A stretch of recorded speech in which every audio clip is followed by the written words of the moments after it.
Hello, everyone. Today's commentary concerns the shocking events taking place right now in Great Britain. It's called Speechless, Inciting Violence by Banning Dissent.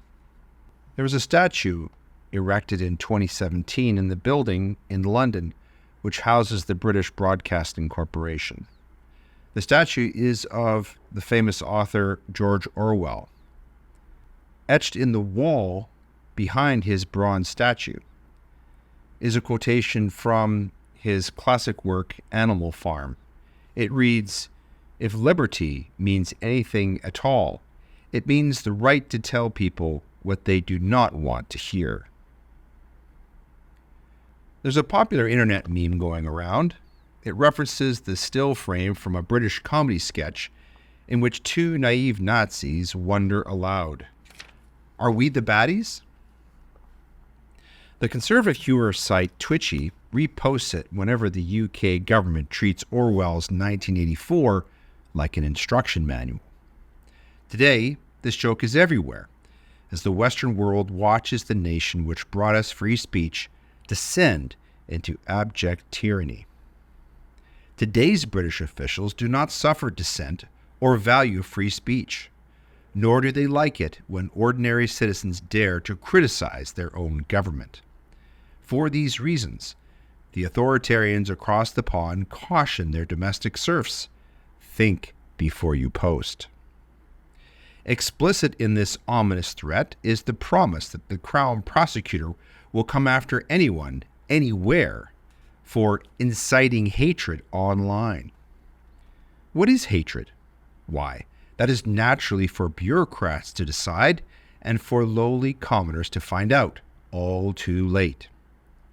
In a bit of cowardly arm-twisting meant both to encourage community snitching and to terrify concerned family members, Big Brother underscores its warning thusly, quote, "Remind those close to you to share responsibly or face the consequences," end quote. After all, the state's thought police would hate for something bad to happen to someone you love, so do not force them to be the baddies, okay? What on earth has happened to the home of the Magna Carta? Did MI5 destroy that document in a clandestine purge? Years ago, the current royal family fop, Prince Harry, got into trouble for dressing up as a Nazi at a costume ball. The public were aghast that a royal could be so daft as to trivialize the fascist thugs who nearly destroyed Europe. In hindsight, Harry may have been ahead of the curve. The threat of fascism is not buried in British past, it is rather choking her future. England is now a nation of stormtroopers. Government apparatchiks are blocking foreign IP addresses from even accessing the UK police website. Apparently, the Brits have gotten their knickers in an Oliver twist over outsiders using words that are now banned there. So the powers that be scream at their IT boffins to shut down the internet, and the tech slaves do their best to comply. Surely some North Korean with a secret window to the outside world is shaking their head in disgust. In the span of 75 years, the English went from "keep calm and carry on" to "your Facebook post hurt my feelings." It is hard to believe that British police officers actually visit homes now to arrest people for Facebook crimes. Such offenders are not trafficking in drugs, weapons, or human chattel. They are instead accused of sharing online messages, often comedic ones, commenting upon their country's dangerous migrant problem. Native Brits are upset that foreign nationals are committing crimes and domestic police are employing precious resources to incarcerate concerned citizens. Violent crime is fine, but denouncing it, or its source, obviously is not. This is truly surreal. In the wake of Britain's renewed war on words, a popular video from a few years ago is trending again. In it, a couple of condescending lady coppers detain an elderly Englishman. When asked why he's under arrest, one of the just following orders bobbies replies, quote, someone has been caused anxiety based on your social media post, and that is why you are being arrested, end quote. It turns out that the unsuspecting old fellow once forwarded an image of the trans flag in the shape of a Nazi swastika. Adding insult to injury, an acquaintance who decided to record this interchange was later arrested for obstruction of a peace officer in the lawful performance of their duty. Is satire officially dead in the land that gave us Swift's A Modest Proposal? 3 centuries ago, a giant of English literature published his legendary pamphlet describing how Ireland could ameliorate poverty by butchering her own children and then selling body parts to the wealthy English as food. It was a scathing indictment of England's economic exploitation of the Irish. But today, a British citizen is arrested for daring to describe transgenderism as an oppressive ideology. The difference is that the modern English state does not value the free speech that John Milton wrote of in his seminal 1651 tract Areopagitica. Quote, "Give me the liberty to know, to utter, and to argue freely according to conscience above all liberties." End quote. The state no longer countenances any dissent or the very speech which needs protection, i.e., that which might offend. It instead arrests those merely expressing opinions deemed offensive by the state. Ever since a Rwandan immigrant went on a recent child-killing spree, Keir Starmer has threatened to use a standing army of police to crack down on public protest. The Director of Public Prosecutions for England and Wales warns that sharing information online about resulting protests may constitute a criminal offense if it includes insulting or abusive content likely to stir up racial hatred. Evidently, specialized police officers are scouring social media in search of violations. If only UK police worked half as assiduously to stop violent crime as they do to censor words that make migrants uncomfortable. It seems obvious that a Prime Minister and his lead prosecutors ought to care more about punishing those who murder children than about imprisoning citizens who want to protect children from being slaughtered. What about creating a standing army of police officers to hunt down pedophiles and child murderers? Does that seem like unreasonable public policy? One thing that we know for certain is that we are all being watched. Among various secret agencies monitoring online communications in Britain, the National Security Online Information Team, formerly the Counter-Disinformation Unit used to stifle COVID dissent, is searching for problematic speech. Although British censors claim to be protecting citizens from hateful words and disinformation, their job is essentially to target independent thinkers, those who express opinions at odds with official state orthodoxy. As Sir Starmer puts it, quote, "My number one priority is to make sure our communities are safe. Thanks to our police officers, those who participate in violence online and offline will face the full force of the law." End quote. In other words, only those people who parrot UK authorities are afforded freedom of speech. This right to mimic our masters makes us anything but free. Right now, the UK is barreling toward totalitarianism. Brits have taken to the streets to denounce their country's criminally dangerous open borders.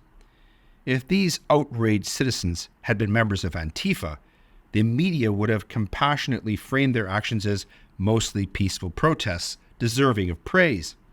Instead, because public fury is directed at one of globalism's sacred cows, mass migration, angry parents are being condemned for fomenting violent riots. Protecting children from serial killers and sexual predators, it seems, is politically incorrect.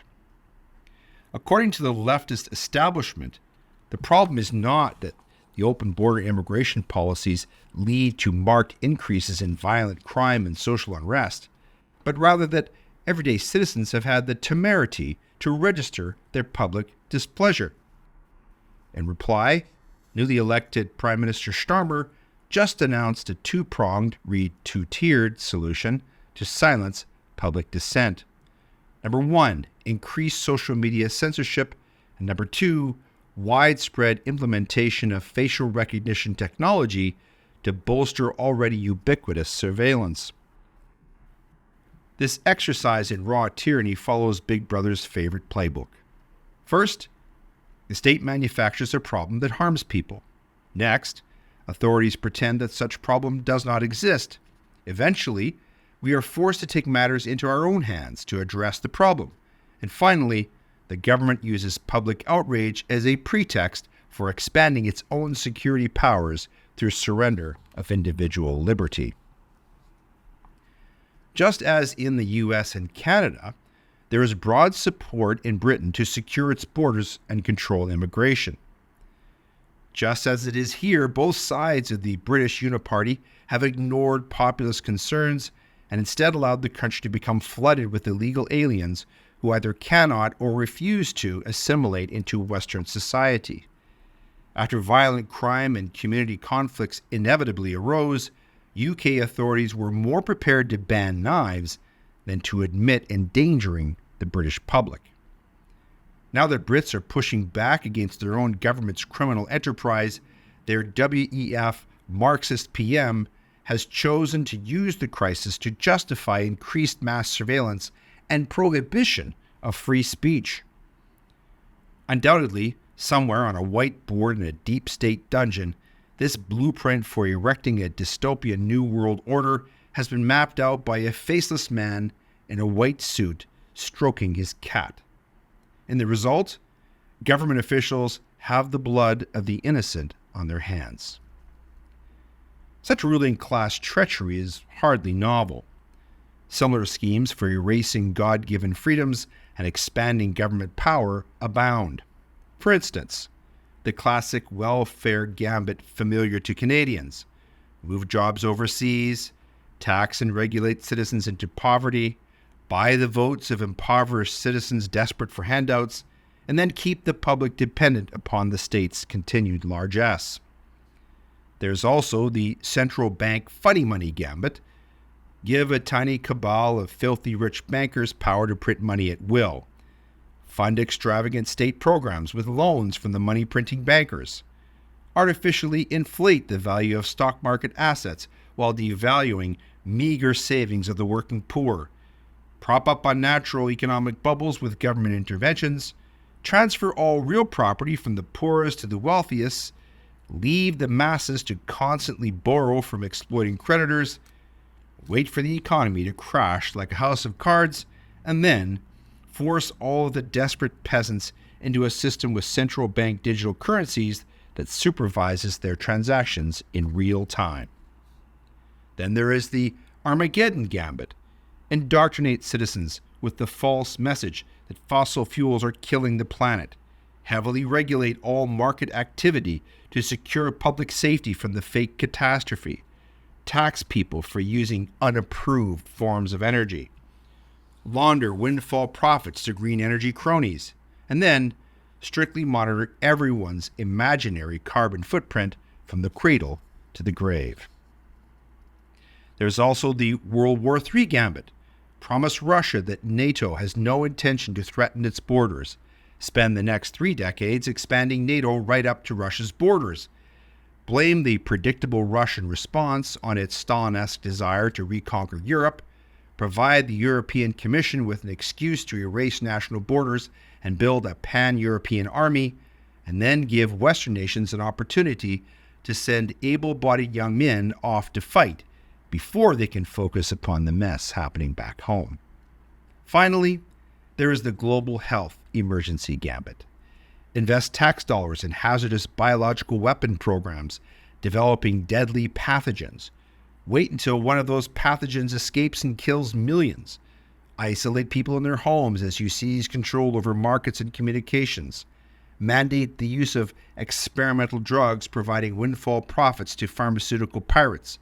And then institute medical passports to track us all for life. Cause a problem, exploit it, and then leave citizens worse off than they would have otherwise been if the government did not exist. Lather, rinse, repeat. At some point, we must all accept that our governments are only gentler versions of the one-party dictatorships ruling China, North Korea, Venezuela, and Iran. If you are a persecuted member of Germany's conservative AfD party, an incarcerated Coots or J6 protester awaiting trial or sentencing, or an online meme maker convicted of hate speech in the UK, the West's rhetorical cheerleading for democracy over authoritarianism is a distinction without a difference. Tyranny feels just as oppressive regardless of which government has its boot on your neck. So at the risk of offending those indoctrinated to worship the state as a force for good, here is the uncensored truth. The state is not your friend. Big Brother cares not for your safety or security. Espionage agencies do not consider whether their shadowy schemes lead to your untimely death. Central bank gangsters are oblivious to whether you lose your life savings in one of their financial bubbles. Big Pharma is indifferent to the risk of your being injured or killed by one of their vaccines, and their friends in government have granted them immunity from your lawsuits. Defense industry executives selling weapons to both sides of every conflict care not how many die from their wares.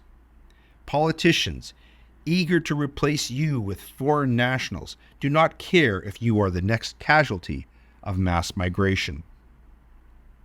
The state only values two things: what you can give them today and what you can give them tomorrow. Monarchy, dictatorship, oligarchy, theocracy, democracy, republic, the form of government makes no difference at all. In every political organization, the insatiable appetite for wealth and power remains supreme. Once we free ourselves from the delusion that the government is here to help, it is much easier to make sense of its despicable behavior. Think of government as a ruthless conqueror interested only in taking everything you own.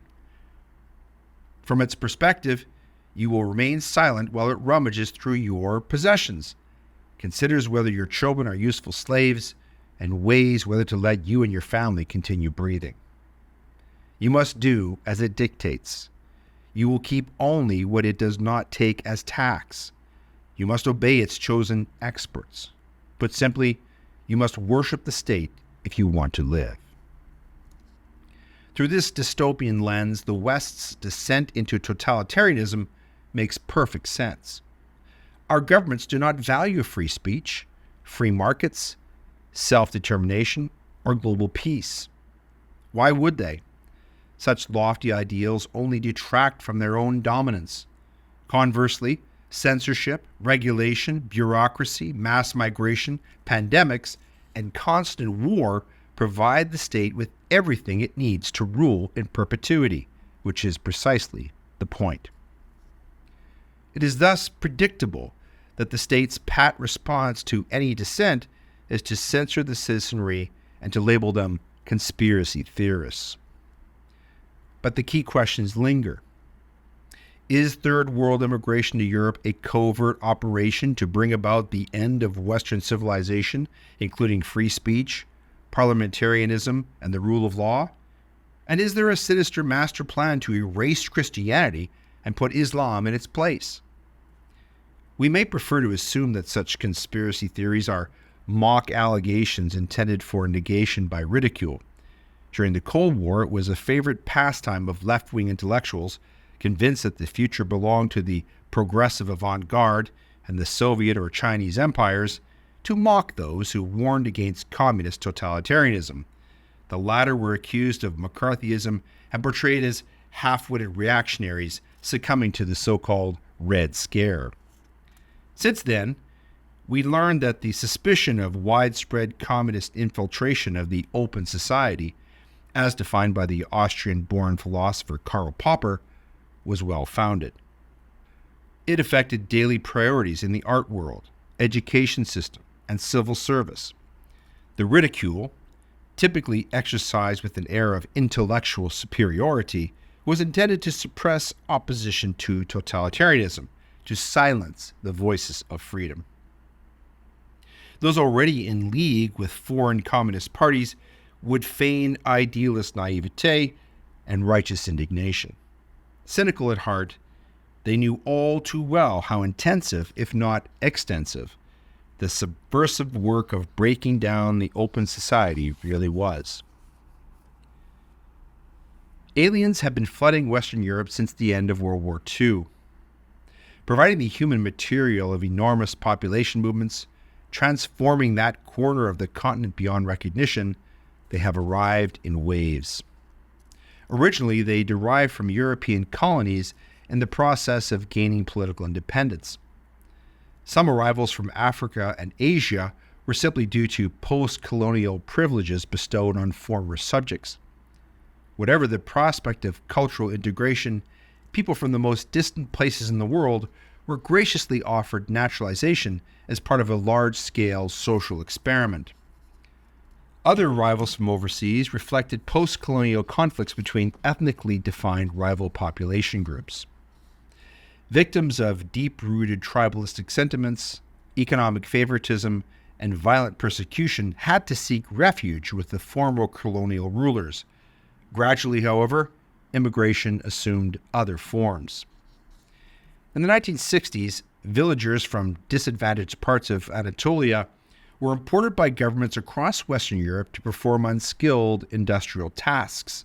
The economy was booming at the time, the demand for labor correspondingly urgent. The arrival of foreign job seekers brought the second wave of mass immigrants, naively labeled guest workers. As implied by this title, they were meant to return to their country of origin once they had saved enough money to pursue their dreams back home. However, the West fell into its own tolerance trap. With imprudent optimism as a hallmark, the politicians of the time failed to realize the long-term consequences of their decisions. Instead of heading home, Anatolian workers brought their large families over. Permitted by laws liberalized to meet the temporary needs of the industry, they applied for family reunifications, etc. If not exactly encouraged by Western governments, alien communities, so-called enclaves, became bridgeheads for a fast-growing diaspora. Mostly inhabited by third-world migrants with an intolerant view of faith and freedoms, their appearance marked the joint entry into a transitional society, an unstable historical entity characterized by a dying Christianity, the eventual defeat of revolutionary and totalitarian ideologies such as socialism and Islamism, and resulting social upheaval. Unlike the tyrannical governments of Arab oil states where Asians are hired on the terms of domestic slaves, Europeans have proved unable to dispose of their guest workers at will. Once settled in Europe, aliens enjoy the same rights as indigenous Europeans. So they have come to stay. The same is true in the U.S. and Canada. A third wave of migrants reached Western Europe in the 1980s. Not only the former colonial powers, but also Western countries in general, were apparently expected to compensate the developing countries for the alleged injustices of the past, racism, colonialism, etc., by accepting anyone claiming asylum at the border. A demonstration of political penance and guilt, this gesture was specific to the West. Muammar Gaddafi, the epitome of a sly, capricious tyrant, once prophesied that Europe, the ancient stronghold of Christianity and the refuge for Christians persecuted in the Middle East and Africa, would eventually be conquered by Muslims, not through tanks, but via baby carriages. In a speech given in Timbuktu on the 10th of April, 2006, he said this, quote, "We have 50 million Muslims in Europe. There are signs that Allah will grant Islam victory in Europe without swords, without guns, without military conquests. The 50 million Muslims of Europe will turn it into a Muslim continent within a few decades. Allah mobilizes the Muslim nation of Turkey and adds it to the European Union. That is another 50 million Muslims. there will be 100 million Muslims in Europe. Albania, which is a Muslim country, has already entered the European Union. Bosnia, which is a Muslim country, has already entered the EU. 50% of its citizens are Muslims. Europe is in a predicament, and so is America." End quote. Time is certainly on the side of the Islamists, and they know it. Imams all over Europe, speaking with a double tongue, as has become their historical privilege, routinely congratulate each other on the so-called opening or conquest of their host countries. They assume the traditional role of victim in the public debate, where they count on the fanatical support of the progressive elite. They solemnly assure the loyalty of the congregation to society. They instruct their fellow believers on the weakness and imminent downfall of the West in Arabic, Urdu, and Farsi. Meanwhile, the Starmer and Trudeau governments prepare to criminalize Islamophobia. The growing minority of migrants eventually become a democratically competent majority, taking over neighborhoods and entire cities, constituting an irresistible power base. Many of those dedicated to the expansion of a foreign dominion, including those posing as civil rights activists with a religious twist, campaigning against social injustice and racial discrimination. They do not hesitate to incite general envy and distrust. Division in society is their ultimate means to gain control. Thriving on conflict and chaos, they behave as real conspirators. This alien conspiracy is, however, secondary to a broader agenda. There's a deeper conspiracy, far more alarming, dangerous, and evil, revolving around the willingness of European progressives like Starmer, Macron, and others to ruthlessly sacrifice their own homelands for the sake of power. This is the primary one. The nature of its scheme goes well beyond naivete. It involves powerful politicians and decision-makers. After the general election and regime change in May of 1997, the leadership of the British New Labour Party, emboldened by its landslide victory and ready to make long-term plans for success, decided to open the floodgates to eager third world migrants.